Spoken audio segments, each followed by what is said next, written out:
Hello students, welcome back to the series of Indian geography. Lecture number 10 है ये। Chapter 2 चल रहा था फिजियोग्राफी का। मेरा नाम है प्रशांत कुमार पांडे। आप लोग देख रहे हैं UPSC max. Max means maximum study. देखिए, जो लेक्चर नंबर 10 है, हम लोग अब डबल डिजिट वाले लेक्चर पे आ चुके हैं और मे भी हम लोग अच्छे से और फ्यूचर में स्टडी करेंगे। देखो, जो लेक्चर 9 था वहाँ पे हमने ग्रेट और प्लेन ऑफ इंडिया के बारे में कम्प्लीटली पढ़ लिया था। अब जो है वो सबसे एक इम्पॉर्टेंट पॉइंट होता है, that is importance of greater plain of India. एक इंडिया के लिए the greater plain of India कितना इम्पॉर्टेंट है, इसके बारे में पढ़ने वाले हैं, यानी इम्पॉर्टेंस के बारे में बेसिकली पढ़ने वाले हैं। ठीक है, तो देखिए, सबसे पहली बात कि अगर ग्रेटर प्लेन ऑफ इंडिया के बारे में दिखाना चाहती है, जो कंप्लीट आपको केसरिया रंग में दिख रहा है, ये क्या है? आपका ग्रेटर प्लेन ऑफ इंडिया है। अगर इसकी एक्सपेंसन की बात की जाए तो ये नॉर्थ में आपके पूरे हिमालय से लगा हुआ है, यानी बोल सकते हो कि शिवालिक से लगी हुई है, और उसके साउथ में आपका सेंट्रल हाईलैंड है, यानी कि आप बोल सकते हो कि दक्कन प्लेट्यू है। और इसके वेस्ट में आपके यहाँ राजस्थान से लेके कम्प्लीटली असम तक ये कंप्लीट एरिया क्या है आपका? The greater plain of India. इसका जो एरिया है बच्चा, लगभग 7 लाख किलोमीटर है। ठीक है, कितना? 7 लाख। यानी कि इंडिया का एरिया कितना है? लगभग 32 लाख है ना। तो 32 लाख में 7 लाख सिर्फ और सिर्फ आपका ग्रेटर प्लेन ऑफ इंडिया है। तो सोच सकते हो कितना बड़ा एरिया को कवर अप करता है ये। तो इतना जो बड़ा एरिया है, वो बड़ा एरिया बहुत सारी चीज़ों में इंडिया को कंट्रीब्यूट करता है। उसे इकोनॉमी में, उसका सोशल, कल्चर, इन्वायरमेंटल लाइफ में, बहुत सारी चीज़ों में ये जो ग्रेटर प्लेन ऑफ इंडिया है वो इंडिया का हेल्प करता है। तो उन सारे इंपॉर्टेंट पॉइंट्स को समझने वाले हैं। तो सबसे जो पहला इंपॉर्टेंट पॉइंट है, that is agriculture significance. Agriculturally हम कैसे यहाँ पे ये हेल्प करती है। ठीक है ना। तो समझते हैं। तो देखो, ग्रेटर प्लेन ऑफ इंडिया में इतना ज़्यादा अमाउंट में खेती होती है, इतना ज़्यादा अमाउंट में खेती होती है कि कभी कभी इसे फूड ब्लो ऑफ इंडिया भी कहते हैं, यानी कि खाने की कटोरी कहा जाता है। इतना अमाउंट में ये पूरा, इसके पास इतना कैपेसिटी है कि ये कंप्लीट इंडिया को खाना खिला सकता है। और ऐसा इसीलिए है क्योंकि यहाँ पे बहुत सारे फर्टाइल एलुवियल सॉइल पाए जाते हैं। आपको पता है ना कि यहाँ पे बहुत ज़्यादा अमाउंट में क्या है? एलुवियल सॉइल है। अब ये एलुवियल सॉइल क्या करती है बच्चा? यहाँ पे खेती बाड़ी करने में बहुत ज़्यादा उपयोगी होती है। ठीक है ना। इसी वजह से है एग्रीकल्चर प्रोडक्टिविटी जो है ना, वो बहुत इंपॉर्टेंट है इस हमारे कंट्री के लिए। तो देखो क्या क्या है। पहला तो फर्टाइल सॉइल यहाँ बहुत ज़्यादा अमाउंट में पाया जाता है। ये फर्टाइल सॉइल आती कहाँ से है? ये सारे सॉइल आती है बड़े बड़े नदियों जैसे कि गंगा, यमुना, ब्रह्मपुत्र, और भी इन और इंडस रिवर। ठीक है, उनमें 5 नदियाँ थी जिसे पंजाब कहते थे। उन पांचों नदियाँ के और उनके ट्रिब्यूटरीज के हेल्प से यहाँ पे जो भी डिपोजिशन सिल्ट का हुआ, उस डिपोजिशन के वजह से यहाँ पे एक फर्टाइल सॉइल बनता है। और वो जो है बहुत इंपॉर्टेंट है ग्रोइंग ऑफ क्रॉप्स, क्रॉप्स के ग्रो करने के लिए। जैसे कि राइस, मैंने बताया था कि यहाँ पे इस वाले एरिया में राइस, बहुत ह्यूज अमाउंट में राइस को ग्रो किया जाता है क्योंकि यहाँ पानी का कमी नहीं है। ठीक है, राइस को ग्रो करने के लिए बहुत ज़्यादा अमाउंट में पानी की ज़रूरत होती है। व्हीट भी ग्रो होती है, sugar cane, pulses, oil seed. ठीक है ना। बहुत ज़्यादा अमाउंट में ये सब डेवलप होती है ना, सॉरी, खेती होती है। ठीक है। अब अगर इरिगेशन फैसिलिटीज़ की बात की जाए तो यहाँ पे बहुत ज़्यादा अमाउंट में पेरिनियल रिवर्स है। पेरिनियल रिवर्स किसको कहते हैं बच्चा? पेरिनियल रिवर्स वैसे रिवर्स को कहा जाता है कि जो सालों साल पानी देती है। जैसे कि आप गंगा की पानी ले लो। क्या गंगा के पानी में कभी ऐसा हो सकता है क्या कि वहाँ पानी ख़त्म हो जाए? ब्रह्मपुत्र के पानी में कभी ऐसा हो सकता है कि वहाँ के ब्रह्मपुत्र की पानी ख़त्म हो जाए? बिल्कुल भी चांसेस नहीं है, क्योंकि जब तक ग्लेशियर्स है तब तक इनको पानी मिलता रहेगा, नो डाउट। तो इसी वजह से क्या है कि यहाँ पे बहुत सारे पेरेनियल्स रिवर पाए जाते हैं जो उन्हें सालों साल तक एग्रीकल्चर में पानी देते रहती है। ठीक है। और साथ ही साथ में यहाँ ऐसे ऐसे बहुत सारे कैनल्स बनाए गए हैं, जैसे गंगा कैनल्स, यमुना कैनल्स। ये कैनल्स ऑलरेडी इंडिया को या फिर इंडिया को बूस्ट करता है एग्रीकल्चर डेवलपमेंट के लिए। ठीक है ना। यहाँ पे बहुत ज़्यादा अमाउंट में क्रॉप यील्ड भी होता है, यानी कि ग्रो होती है। क्योंकि देखो, ये एक ऐसा एरिया है बच्चा जहाँ पे क्लाइमेट कंडीशन बहुत अच्छी है, यहाँ पे सफिशिएंट रेनफॉल भी हो जाती है, और भी यहाँ पानी की इरिगेशन का कोई प्रॉब्लम नहीं है। इसी वजह से क्या होता है कि यहाँ पे सालों साल खेती होती रहती है, बहुत मतलब बहुत ज़्यादा अमाउंट में खेती होती है। और यही कारण है कि ये जो है एक, आप बोल सकते हो, फूड ब्लो ऑफ इंडिया बन के बैठा हुआ है। बहुत ज़्यादा अमाउंट में different different type of foods को ग्रो किया जाता है इस वाले एरिया में। तो समझ सकते हो कि कितना इम्पॉर्टेंट है ये एग्रीकल्चर की दृष्टि से अगर देखा जाए तो।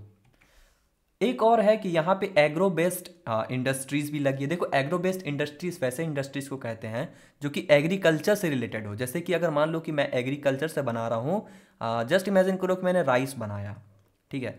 अब ये राइस जो है, उस राइस से मैं बहुत सारे चीज़ें हो ऐसे चीज़ें भी होंगी जिसको मैं राइस से डेवलप कर सकता हूँ। जैसे आप लोग कभी चूड़ा खाए होंगे, तो चूड़ा किससे बनता है? राइस से। तो चूड़ा बनाने का फैक्ट्रीज आपको ज़्यादा देखने को मिलेगी। यहाँ पे डेवलप हो रही है, बोल सकते हो कि ऑयल सीड भी है, तो ऑयल बनाने की फैक्ट्रीज आपको ज़्यादा मिलेंगी। अगर यहाँ पे कॉटन डेवलपमेंट हो रही है तो यहाँ पे कॉटन कपड़े बनाने की आपको फैक्ट्रीज ज़्यादा दिखेगी। तो ये जो जितने फैक्ट्रीज है जो कि डायरेक्टली प्राइमरी सेक्टर पे जो डिपेंडेंट होती है, तो वैसे वैसे सेक्टर्स को, वैसे इंडस्ट्री को हम लोग बोलते हैं एंग्रो बेस्ड इंडस्ट्री, यानी कि जो कि डायरेक्टली डिपेंडेंट होती है खेती बाड़ी पे। तो यहाँ पे क्योंकि एग्रीकल्चर बहुत ज़्यादा अमाउंट में होती है, जैसे कि शुगर होती है, कॉटन होता है, टेक्सटाइल होता है, जूट होता है, तो इन्हीं के लिए यहाँ पे इनके अलग अलग टाइप के फैक्ट्रीज बैठे हैं। तो जैसे कि अगर शुगर कैन हो रही है तो शुगर की फैक्ट्री लगी हुई है, कॉटन ज़्यादा अमाउंट में होती है तो यहाँ टेक्सटाइल की इंडस्ट्री लगी हुई है, जूट होती है तो टेक्सटाइल की इंडस्ट्री लगी हुई है। तो यानी कि बेसिकली इस वाले एरिया में चूंकि एक एग्रीकल्चर फील्ड है, तो यहाँ पे एग्रो बेस्ड इंडस्ट्रीज आपको ज़्यादा देखने को मिलेगी। अब देखो जब इस टाइप के इंडस्ट्री लगते हैं तो एक वहाँ पे अच्छे एम्प्लॉयमेंट भी देती है, क्योंकि जैसे कि अगर यहाँ पे अच्छे खासे एम्प्लॉयमेंट आएंगे तो जो कि देखो, अगर मान लो कि मुझे अगर टेक्सटाइल की इंडस्ट्री लगानी है, तो क्या वहाँ पे शहर के पढ़े लिखे लोग काम करने आएंगे क्या? नहीं, बिल्कुल भी नहीं आएंगे। वहाँ आएंगे रूरल के लोग, यानी गांव के लोग आएंगे और वहाँ पे काम करेंगे। तो इस अनुसार से जो गांव के इकोनॉमी है उसमें भी कंट्रीब्यूशन हो रहा है। तो बेसिकली ये जो एरिया है वो बहुत ज़्यादा इंपॉर्टेंट है बेस्ड ऑन एग्रीकल्चर। अब अगर एक केस स्टडी की बात की जाए तो आपको पता होगा कि 1960 में क्या हुआ था बच्चा, कि यहाँ पे बहुत ज़्यादा अमाउंट में फूड की सिक्योरिटी का मतलब कमी हो गया था, फूड का कमी हो गया था। तब उस टाइम पे आया था 1960 में the green revolution. Green revolution में क्या था बच्चा, अगर मैं एक लाइन में समझाना चाहूँ तो 1960 में जो लाल बहादुर शास्त्री थे उस टाइम के पीएम, तो उन्होंने देखा कि इंडिया में बहुत ज़्यादा अमाउंट में खाने की कमी हो रही थी। तो उन्होंने क्या किया कि जो इम्पॉर्टेंट फूड है उस पर ज़्यादा फोकस किया गया, जैसे कि राइस हो गया, ठीक है ना, वीट हो गया। तो ये जितने भी इंपॉर्टेंट फूड्स हैं उन पे ज़्यादातर फोकस किया गया और उन पे बहुत ज़्यादा अमाउंट में खेती बाड़ी होने लगी। और नॉर्मली खेती नहीं हो रही थी, फोकस किया जा रहा था कि कुछ ऐसा खेती किया जाए जिससे कि एक छोटे अमाउंट में ज़्यादा खेती हो सके। जैसे कि मान लो पहले एक छोटा सा लैंड था, वहाँ से 5 kg चावल ही आ रही होगी, तो गवर्नमेंट ने कुछ ऐसा फोकस किया कि उसी एरिया से कम 25 से 30 किलो का खेती हो जाए। मतलब जस्ट 5 टाइम्स ज़्यादा इंक्रीजमेंट करने की कोशिश की गई थी उस टाइम पे। तो यहाँ पे क्या हुआ कि ये जो है इतना ज़्यादा सक्सेसफुल हुआ, ये एक जो ग्रीन रेवोल्यूशन है हमारे इंडिया में इतना ज़्यादा सक्सेसफुल हुआ कि फूड डिफिशिएंट कंट्री से लेके हम लोग एक वर्ल्ड का लार्जेस्ट प्रोड्यूसर बन गए हैं वीट का। तो जस्ट समझो कि कितना ज़्यादा ये हमारे लिए एग्रीकल्चरली इंपॉर्टेंट है ग्रेटर प्लेन ऑफ इंडिया, ठीक है ना।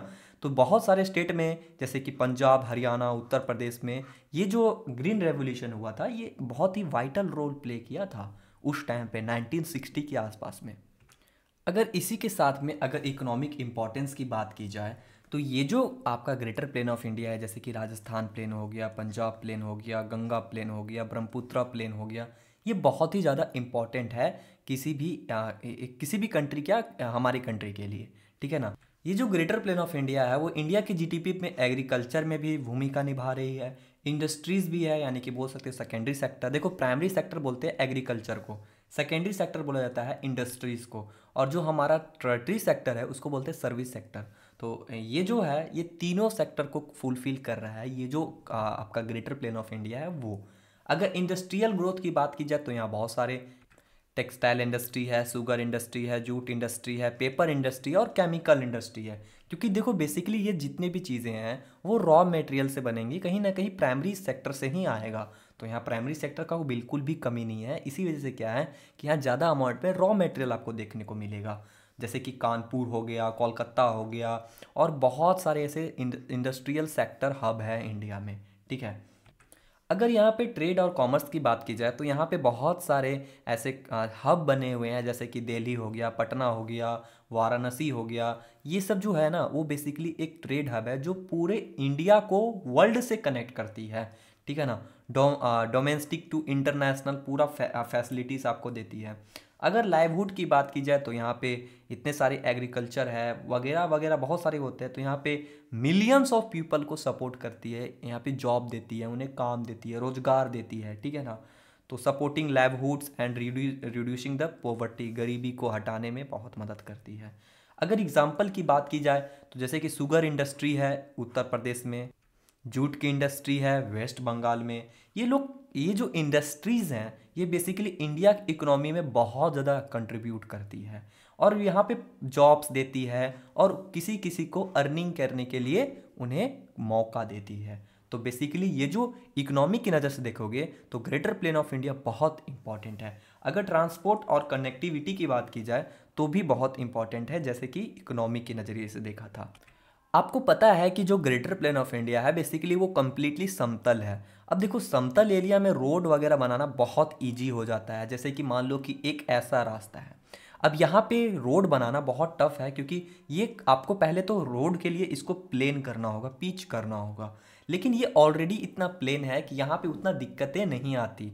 इसी वजह से क्या है क्योंकि ग्रेटर प्लेन ऑफ इंडिया में एक आइडियल कंडीशन है डेवलप करने के लिए transportation network which are the crucial in the movement of goods and people. किसी भी एक गुड्स को दूसरे गुड्स तक पहुंचाने के लिए, एक जगह को दूसरी जगह को कनेक्ट करने के लिए, वहाँ के गुड्स को उस जगह के गुड्स से मिलाने के लिए आप कह सकते हो कि ये जो ट्रांसपोर्टेशन है या ग्रेटर प्लेन ऑफ इंडिया में वो बहुत ही क्रूशियल रोल प्ले करता है। अब चाहे दिल्ली में आपने कोई गुड्स को परचेस किया, अब उसको आपको लेके जाना है दिल्ली से आपको कोलकाता लेके जाना है, तो चूंकि ये पूरा कंप्लीट एक आपका प्लेन में आता है इसी वजह से यहाँ पे उतना दिक्कत आपको नहीं होगी। अगर रोडवेज़ की बात की जाए तो यहाँ बहुत सारे हाईवेज़ हैं, जैसे कि NH-19 है। NH-19 जो है बच्चा वो कहाँ से कहाँ तक चलती है आपको पता होना चाहिए कि NH-19 जो है वो न्यू दिल्ली से लेके पूरा कोलकाता तक चलती है और ये कंप्लीट प्लेन एरिया में है। तो प्लेन एरिया में होने की वजह से क्या होगा कि यहाँ पे एक बेनिफिट आपको मिल जाती है कि यहाँ पे एक समतल एरिया है। यहाँ पे बहुत सारे हाईवेज़ हैं जिसमें से एक और इम्पॉर्टेंट हाईवे है जैसे NH-44।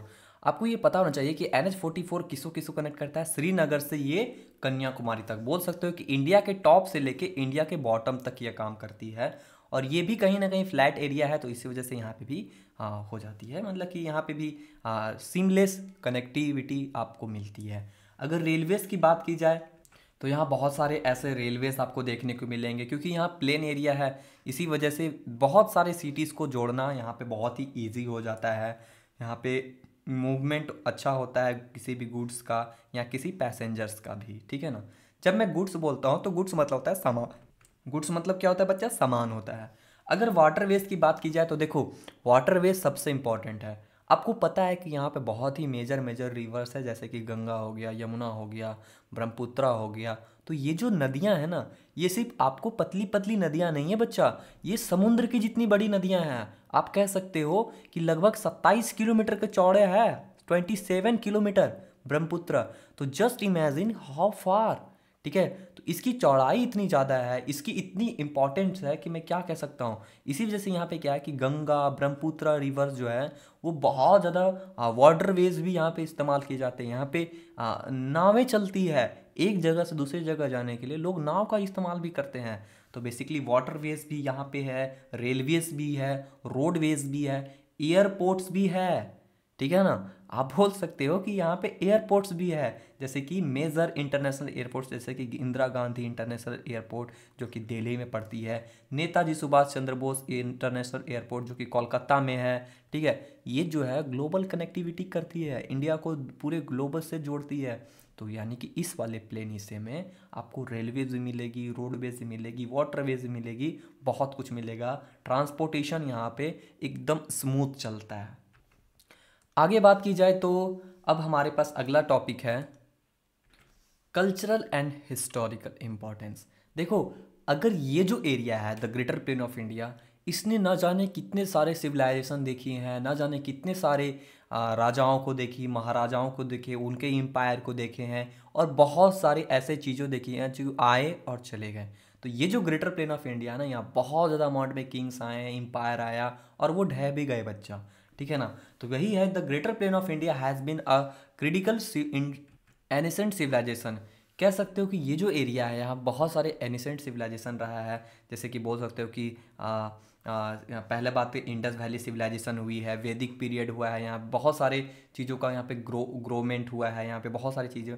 तो हिस्टोरिकल साइट भी देखा जाए तो यहाँ पे आपको ताजमहल देखने को मिलेगा, कुतुब मीनार देखने को मिलेगा, नालंदा यूनिवर्सिटी जो कि बिहार में है, जस्ट मेरे सामने ही है, ठीक है। कोई बात नहीं, मेरे से लगभग मैं यहाँ पे गया हूँ, बहुत अच्छा जगह है, आपको एक बार ज़रूर विजिट करना चाहिए नालंदा यूनिवर्सिटी, ठीक है। तो यहाँ पे बहुत ज़्यादा हिस्टोरिकल सिग्निफिकेंस है इस रीजन का। तो कह सकते हो कि जो ग्रेटर प्लेन ऑफ इंडिया है उसका बहुत ज़्यादा इंपॉर्टेंस है हिस्टोरिकली भी। अगर स्पिरिचुअल का बात की जाए तो यहाँ पे आपको बौद्ध गया देखने को मिलेगा जो कि मेरा फेवरेट है। और सबसे बड़ी बात कि इलाहाबाद मिलेगा, जो कि वाराणसी, इलाहाबाद, ये सब पिलग्रिमेज सेंटर है बच्चा। यानी कि यहाँ पे भक्ति से रिलेटेड यहाँ बहुत ज़्यादा अमाउंट में पूजा पाठ होती है। तो ऐसा कह सकते हो। बौद्ध गया आपको पता है बिहार में है, ठीक है। अगर कल्चर की बात की जाए तो कल्चर भी यहाँ पे बहुत ज़्यादा है। जैसे कि यहाँ पे हर एक, मतलब कहा जाता है ना कि आपने कहावत सुनी होगी कि जितनी देश की जनसंख्या नहीं है उतनी देश की भाषाएं हैं। तो यानी कि हर एक सेंटर पे यहाँ पे भाषा चेंज हो जाती है, लैंग्वेज चेंज हो जाती है। तो यहाँ बहुत अमाउंट में आपको लैंग्वेजेस देखने को मिलेगी, ट्रेडिशन देखने को मिलेगा, फेस्टिवल देखने को मिलेगा और भी बहुत सारे। तो यहाँ की इम्पोर्टेंस इतनी है। देखो, आप जब राजस्थान में जाओगे तो वहाँ पे आपको राजस्थानी मिलेंगी, पंजाब में जाओगे पंजाबी मिलेंगी, हरियाणा में हरियाणी मिलेंगी, दिल्ली में दिल्ली, गुजरात में गुजरात, मतलब सॉरी यहाँ पे यूपी में जाओगे तो यूपी मिलेंगे। बिहार और यूपी का लगभग रिलेशन सेम है। झारखंड में आपको भी ट्राइबल देखने को मिलेगा, मैं खुद झारखंड से हूँ। अगर मैं आगे बात करता हूँ, कोलकाता जाओगे तो वहाँ पे कोलकाता जैसे भी मिलेंगे, बंगाली मिल जाएंगे। तो यानी कि देख रहे हो बच्चा, सिर्फ एक ही प्लेन में अगर मैं नॉर्थ इंडिया की बात करूँ तो यहाँ पे भी आपको बहुत अलग अलग टाइप के इथनिटी के लोग मिल जाएंगे। तो बेसिकली कितने सारे, एक ही प्लेन में इतने सारे डिफरेंट डिफरेंट लेवल के लोग हैं, ठीक है ना। तो समझ सकते हो कि कल्चरल डाइवर्सिटी भी बहुत ज़्यादा है। अगर एग्जाम्पल भी एक बात की जाए तो जैसे कि आपको पता है कुछ दिन पहले यहाँ पे कुंभ मेला लगा था, जो कि वर्ल्ड का लार्जेस्ट रिलीजियस गैदरिंग है बच्चा। वर्ल्ड में इतना गैदरिंग कभी नहीं हुआ। इंडिया का 1/3 पॉपुलेशन इस एरिया में था, लगभग 60 करोड़ लोग आए थे इस वाले इवेंट को देखने के लिए। तो समझ सकते हो कि कितना ज़्यादा कल्चरल और हिस्टोरिकल इंपॉर्टेंस है। आपको पता होना चाहिए कुंभ मेला कहाँ लगता है, प्रयागराज में, जिसको इसका पहले नाम था इलाहाबाद, ठीक है ना। अब गवर्नमेंट ने इसका नाम चेंज करके प्रयागराज रख दिया है, ठीक है ना। तो ये बातें होगी। अगर इसका पॉलिटिकल सिग्निफिकेंस की बात की जाए तो यहाँ एक बहुत बड़ा, आप बोल सकते हो कि राज्य है जिसका नाम है उत्तर प्रदेश। उत्तर प्रदेश में टोटल 80 सीट है। आप समझो कि कितना बड़ा नंबर है ये। 80 लोकसभा में लगभग 80 सीटें रखती है उत्तर प्रदेश। तो समझ सकते हो कि ये जो ग्रेटर प्लेन ऑफ इंडिया है, always been political heart of the India. कोई भी, ऐसा कहा जाता है ना कि दिल्ली का जो राजा है वो उत्तर प्रदेश से होके जाती है। यानी कि कह सकते हो कि इंडिया का पीएम जब तक यूपी को जीतेगा नहीं ना, तब तक ये पीएम नहीं बनेगा। लेकिन इस बार जो है वो मोदी ने गलत कर दिया। लेकिन हाँ, फिर भी वो मतलब सहयोग से बनाए हैं, क्योंकि उनका यूपी में उतना खास प्रदर्शन नहीं रहा। लेकिन जो कोई भी आज तक हिस्ट्री रहा है कि जो कोई भी अगर पीएम बना है ना, तो वो उसका यूपी में एक अच्छा काम करना हो रहा, तभी वो मतलब पीएम बन सकता है। अब ये जो एरिया है इतना ज़्यादा इंपॉर्टेंट है कि ये कंट्री का गवर्नेंस को ही मतलब कि कंट्रोल करती है। वहाँ के एडमिनिस्ट्रेशन, पूरे कंट्री का एडमिनिस्ट्रेशन को कंट्रोल करती है, डिसीजन मेकिंग को कंट्रोल करती है ये एरिया। तो कितना ज़्यादा अमाउंट में, क्योंकि देखो ये एक प्लेन एरिया, यहाँ नदियाँ जाती है, यहाँ पॉपुलेशन भी ज़्यादा है। अब सिंस आपको पता है कि पॉपुलेशन ज़्यादा होगी तो यहाँ पे पॉलिटिकल भी पावर ज़्यादा होगा, ठीक है। कैपिटल सिटी है बच्चा, इसी एरिया में कैपिटल सिटी है, जैसे कि दिल्ली हो गया, जो कि नेशनल कैपिटल है। वो भी कहाँ है, ग्रेटर प्लेन ऑफ इंडिया में है। अगर इसकी हिस्टोरिकल पास सेंटर की बात की जाए तो यहाँ पे एनिसेंट मिडेवल किंगडम भी आए हैं, जैसे मौर्यन, गुप्ता, मुगल्स, ये सब अपने सेंटर्स भी यहीं बनाए हैं। अगर मॉडर्न डे आज की बात, इन्फ्लुएंस की बात की जाए तो उत्तर प्रदेश और बिहार इतना इंपॉर्टेंट है बच्चा कि आप सोचिए ना, 80 सीट, 80 सीट आपका उत्तर प्रदेश लेके बैठा हुआ है और लगभग 40 सीट, 40 सीट बिहार लेके बैठा है। आप सोच सकते हो कि लगभग 120 सीट इन्हीं दोनों स्टेट्स के पास है। तो समझो कि कितना ज़्यादा इंपॉर्टेंस होगा, ठीक है ना।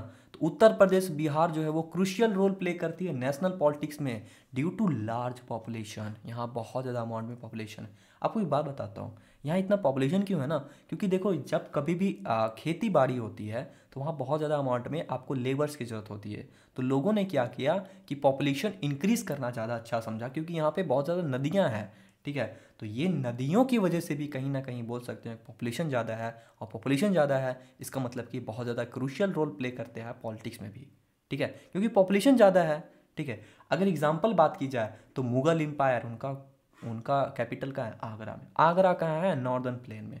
ब्रिटिश का कॉलोनियल कैपिटल कहाँ था, कोलकाता था। ब्रिटिश जब आए थे पहली बार तो उनका कॉलोनी कहाँ था, कोलकाता था। उन्होंने अपना इंपॉर्टेंस कोलकाता को दिया। कोलकाता क्या है, नॉर्दर्न प्लेन का पार्ट है ये। तो समझ सकते हो कि कितना ज़्यादा इंपॉर्टेंट है हिस्ट्री से, ठीक है ना।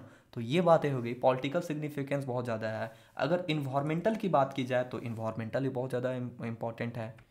अब देखो अगर इन्वायरमेंटल प्रॉब्लम के बारे में समझाता है तो ये जो ग्रेटर प्लेन ऑफ इंडिया ना बहुत ज़्यादा इंपॉर्टेंट है अगर इन्वायरमेंटल के नज़रिए से देखे जाए, क्योंकि यहाँ पे बहुत ज़्यादा अमाउंट में बायोडाइवर्सिटी है। जैसे रिवर्स है तो वहाँ पे फिशरीज होंगी, वीट लैंड है तो वहाँ पे खेती अच्छा से होगा, और फॉरेस्ट है तो वहाँ पे फ्लोरा फौना आपको ज़्यादा देखने को मिलेगा। डिफरेंट डिफरेंट टाइप के एनिमल्स, बर्ड्स और भी बहुत सारे स्पीसीज आपको देखने को मिलेगी।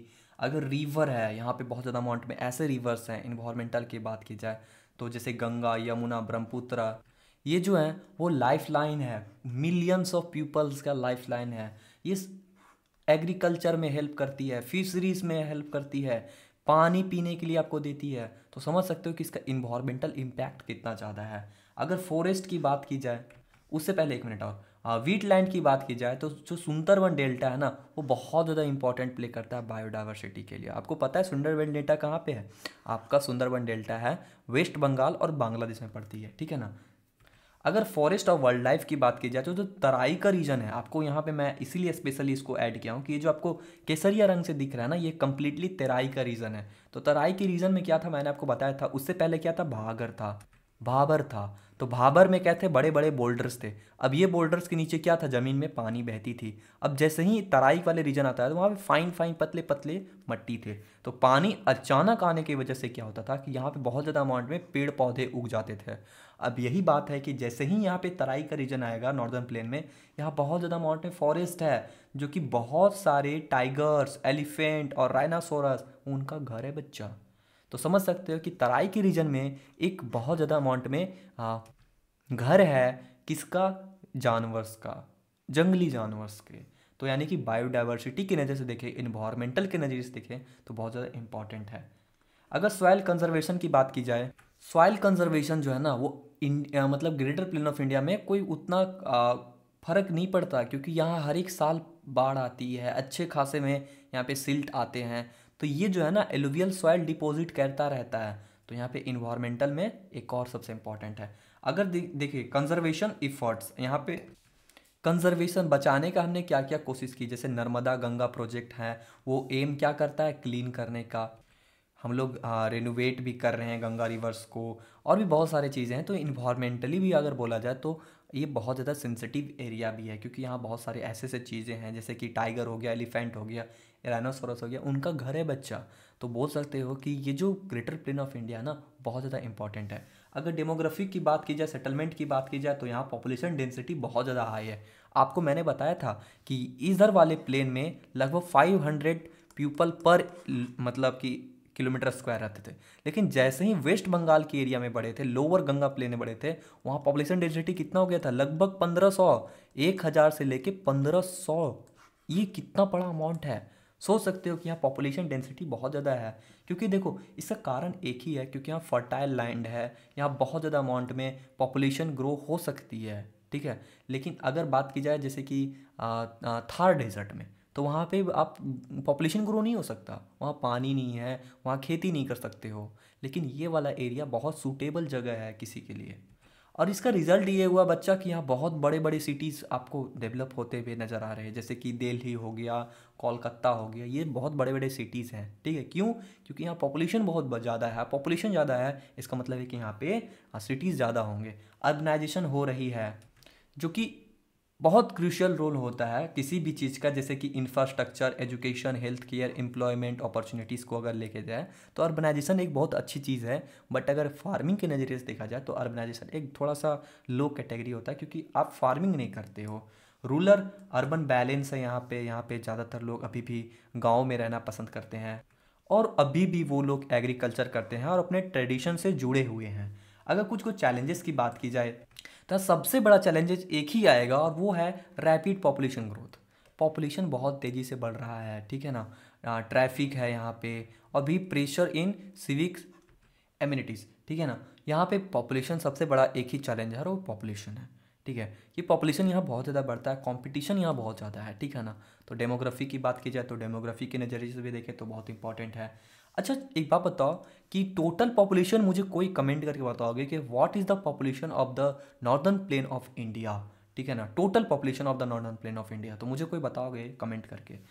स्ट्रेटेजिक बताया जाए एंड जोग्राफिकल इंपॉर्टेंस बताया जाए तो बॉर्डर के लिए बहुत इंपॉर्टेंट है, क्योंकि आपको पता है कि ये जो बॉर्डर है पाकिस्तान से लगती है, आपको पता है नेपाल से लगती है, बांग्लादेश से लगती है, ठीक है ना। बहुत ज़्यादा अमाउंट में ये इंपॉर्टेंट है।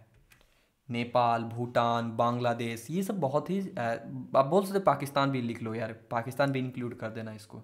पाकिस्तान के नज़रिए से भी देखा जाए तो बॉर्डर के लिए बहुत इंपॉर्टेंट है। मिलिट्री इंस्टॉलेशन, अगर इसका बात की जाए तो क्योंकि एक फ्लैट ट्रेन एरिया है तो यहाँ पे मूवमेंट बहुत इजी होता है, तो मिलिट्री के लिए एक बहुत अच्छा जगह है डेवलप करने के लिए। यहाँ पे सिक्योरिटी चैलेंजेस भी है, जैसे कि क्रॉस बॉर्डर इशू होता है यहाँ बहुत ज़्यादा, एक देश से दूसरे देश में आ जाते हैं। जैसे कि आप बोल सकते हो वेस्ट बंगाल से, जैसे वेस्ट बंगाल से बंगाल में आ जाते हैं, सॉरी बांग्लादेश से बंगाल में आ जाते हैं। असम से जो है वो मतलब कि आप बोल सकते हो म्यांमार से असम में आ जाता है, क्योंकि यहाँ पे प्लेन एरिया है, बॉर्डर सिक्योरिटी यहाँ थोड़ा सा प्रॉब्लम होता है।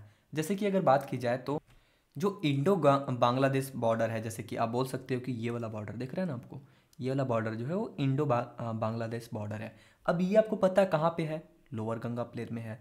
अब ये लोअर गंगा प्लेन में होने की वजह से क्या है कि यहाँ पे मतलब कि सेटलमेंट जो है ना लोगों के बीच में बहुत वैसा ट्रेन एरिया नहीं है, जैसे कि मान लो कि यहाँ इंडिया चाइना है, तो इंडिया चाइना के बीच में यहाँ पे हिमालय खड़ा है, तो यहाँ पे बॉर्डर क्रॉस होने में बहुत प्रॉब्लम हो सकती है।